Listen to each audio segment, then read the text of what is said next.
so shi zan yi kamar kin rubuta la haula. Amma duk abin da nake yi ai hakan bai saka ki bar ni ba. laifi na yi maka kuma na tuba, don Allah ka yafe min. Allah yana son duka mai haƙuri, kai ne ka furta min. Da na sani na yi ta tafi dubu abin da rasa ya zamin. Kamin abuwa mana don Allah kuma na san za ka yi min. Na so ki da gaskiya kuma dan Allah daya.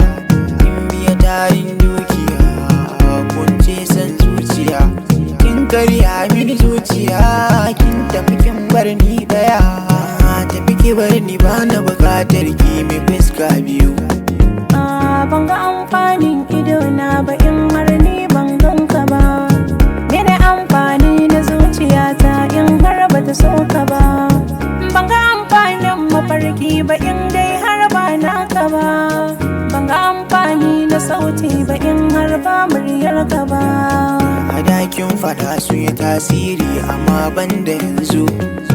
Da na sani zaki tafi dubu kin bar ta tun dazu.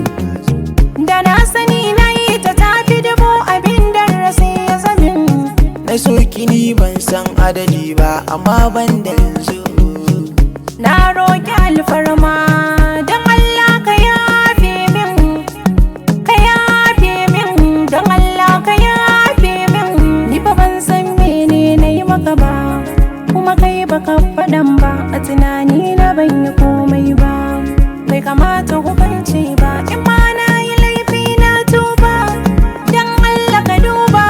Zuciya da kai ta saba, ko me nake yi dole sai da kai.